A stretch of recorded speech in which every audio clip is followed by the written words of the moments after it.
And now, it's time for another Dice Tower review with Tom Vasel. Hey everybody, I'm Tom Vasel. Last year, we reviewed DinoGenics, which is essentially Jurassic Park, the board game. Not quite. The monsters, even though it shows a rampaging T-Rex here, it's not quite as bad in the game. You're mostly just making a park. It was a game that I enjoyed, a worker placement style game. Had some problems with it, and my opinions on it have solidified a little bit in that direction. I'm going to talk about those at the end of this review. But I've already reviewed that game, and you can go see how that works. Today we're taking a look at Controlled Chaos, which is definitely a on-the-nose name for an expansion, which is attempting to control the chaos of the original game to some degree. But more importantly, it adds water. Water, aquatic dinosaurs. Yay, the Megalodon, and more. That's kind of what this expansion is. Let's see what's in the box. So there's a new sideboard, and I'm just showing you the new stuff here. A new sideboard that adds some more places you can go to. 3 new places. So Site D. Site D is very exciting. You can go here and get a new eDNA. And when you go here, you will draw 3 cards and then discard 1. So what kind of cards will you find there? Well, you're going to find creatures that need the water habitats. That's kind of the whole purpose of this expansion. So you see, I'm not going to try to pronounce the name of all these, but I do the Megalodon. That's pretty cool. When you place it, you immediately get 6 victory points. That's pretty neat. But you are going to need 4 of these to be able to get this one. And it also eats 3 meat. So you can see there's different kinds of dinosaurs here that you'll get, and all these dinosaurs go in the water. Now, there's also a couple of regular DNA dinosaurs that are thrown into the regular mix. A ton of them are added. And so I'm not going to pronounce these either, but these are smaller dinosaurs, especially this one in particular. It only costs 2 to build, and once you have one in play, then it only costs 1, but it's also not a very big dinosaur. This one gets 3 if this is in a set of 4 more spaces. So you can get a whole lot of extra points if you put these out by themselves. In the eDNA deck, there's some more cards too. These are special, unique dinosaurs. There's not many cards for each one of them. And you can see they have their own special abilities that they'll have, especially the Dreadnoughtus DNA. And in fact, there's only 1 miniature for this one in the game itself. All inspiring your reputation is equal to the game's current season. Well, how can you get that one in play when there's only literally 1 card for it? And that's because there's also polymorphic DNA in the eDNA. This is essentially wild. You can substitute this for anything else. You always need at least 1 card of the dinosaur that you're making. Even more so than that, you have refinement here. If you go to this spot, you basically pay a coin and a DNA card, and you'll take one of these tokens, which is just like that wild DNA that you can use. The third spot here is the Intelligent Designs Lab. When you go here, you take 2 actions. You can take the same action twice. You can build these new buildings that have a cost on them. You're going to need to build these to put these aquatic habitats to put the big water dinosaurs in them. But there's all sorts of things. A big hotel resort, private airport, luxury spa, and there's a pile of extra ones. You can also add people here to your thing with some kind of neat shiny cards here. These are going to require you to discard these cards to do that. But sometimes you have extras of these cards and they're not worth it. And they just usually give you a special ability or endgame scoring. Anytime you place a worker at Site B, you can add one of the discarded cards to the DNA market to get 2. If you roll a die for any reason, you may re-roll the result once. And like I said, endgame, get 1 point for every 2 manipulation cards in your hand. So you use the manipulation cards to get these. There's going to be 2 available, but you can also, if you want to, pay money to dig through this pile to get these cards. It just costs money to do that. And finally, the third thing you do at the Intelligent Designs is there's just this dinosaur floating around us, Plesiosaurus here, that you can get.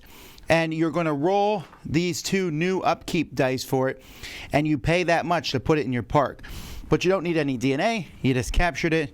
However, you could get really messed over if you roll 2 of these dice, of the blue-sided dice, which is not even, there it is. blue-sided dice, which is really rare, and you lose a victory point. Or if you just roll 1, you pay double what's on the other one. Now, these dice are also used for aquatic rampaging, which makes them a little less dangerous than land animals. There's also new single buildings that are added to the game, new cards here, more breaking news cards, and of course piles and piles of new meeples, and they're quite big. I mean, this is a very big thing, but that also makes sense because you're going to put it in this aquatic. You can fit 2 small ones in the aquatic. There only is 2 different ones, and you can even fit different types of aquatic creatures in the same thing, but most of the aquatic creatures are big enough that they're going to take up the whole thing itself. And that's pretty much what's in this expansion. Component-wise, I mean, the new meeples are pretty neat. You know, it's neat to have all these new meeples that do cool things. Like I said, these have that silver ink on them. One thing I was disappointed on is the game gives you a new dinosaur reference, which is great. Here's all the new land dinosaurs. Here's those new dinosaur elites that I was talking about. And then the aquatic dinosaurs down here. And it tells you what they all do, as well as all the new buildings. Problem is, there's only one of these. The original dinosaurs are written on each player's player board. These are not. And so this gets passed around all the time. And I just found that to be problematic. I wish there had been one per player here. The rulebook's fine because, honestly, after you do setup, if you look here, there's the new board, how aquatic dinosaurs work, some other clarifications, and that's it. And after that, there's solo scenario after solo scenario after solo scenario. I have not played all these solo scenarios or worked with the synth chart, or you can have the dinosaur elites. You don't play with these in the full game, but I always would. Or, you know, explain some of the extra stuff. But there is a lot of solo ability available here if you want to. As well as a quick reference here when you're playing with the expansion. Components are good. These are really nice chips, by the way, with the stuff printed on them. Really nice wooden chips. I'm really happy with these. I think they're the best component here. I love the theme of DinoGenics. I mean, the last time we played it, I put on the Jurassic World soundtrack and we played it, and na na na na na, and you just have so much fun building these dinosaurs. And it's just, there's a lot of cool things to do. It's a very fun, evocative, interesting game. But it's paled for me a bit over the past year, because every game I played of this, while very fun, has had a runaway leader. It's in DinoGenics, once one person gets ahead, it's very difficult to catch up unless that person plays poorly. And then you play better. It's just the nature of the game.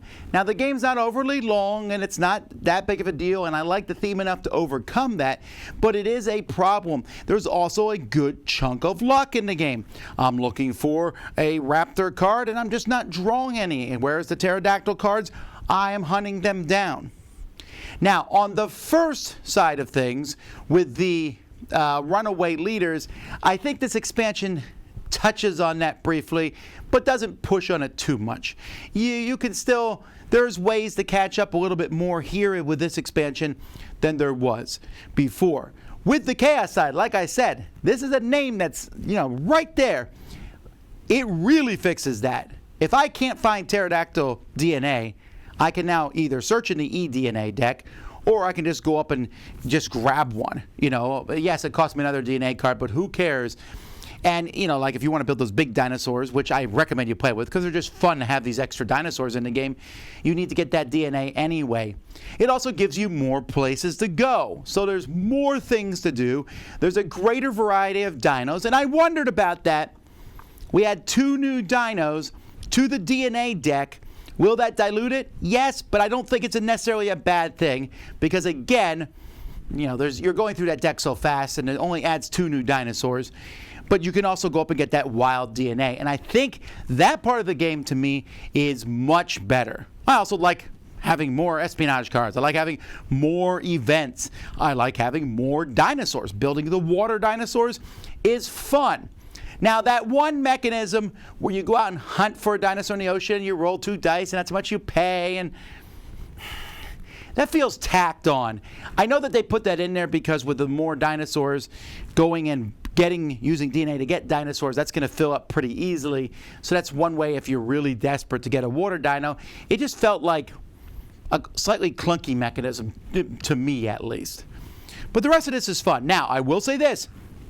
DinoGenics was already a bit of a table hog. When you throw this in, very few tables are going to really be able to handle this. I had my gaming table, I had to put the top down and play on the top of it because there was just so many pieces, so much going on. And have fun trying to squish everything into the original box. But if you don't, you then need to separate the stuff, and as far as I can tell, there's not really any good marker on the new pieces. So the only way I could tell on some of the cards, if they were from the new set as compared to this one, was how worn they were, or if they mentioned it in the book here. And I found that a little symbol might have helped some. But overall, I enjoyed the expansion. It's a lot of fun. I'm a big fan of more. But as long as you don't add too many new mechanisms. And they didn't really add any mechanisms here. They added wild DNA and water, but that's just a new habitat. The rule book, once again, is a little, the original rule book, I think there was an FAQ day one. Probably the same thing here. When you capture that water dinosaur, do you throw another one out? Are water dinosaurs enclosed? There's just a few niggling rules that I thought the rule book could have handled a little bit better. And like I said, one player aid, come on now. So it's not perfect, there's problems, but if you like DinoGenics, you're going to really like this. I can't imagine anyone who likes the base game not liking this expansion. And if you didn't like the chaos of the original game, or maybe thought the Runaway Leader was too strong, I think this expansion at least fixes that to the point where this almost feels like a must-have expansion if you're going to keep DinoGenics. So that's what I found in Control Chaos. DinoGenics is still... it's an imperfect game to me, but the theme is really strong. I love the dino theme. The worker placement part's fun, and you get to look at your park at the end with all those dinos and say, yes, that's my park. It's fantastically fun. DinoGenics Control Chaos. Until next time, I'm Tom Vasel, and you've been watching the Dice Tower. Dice Tower Judgment approved.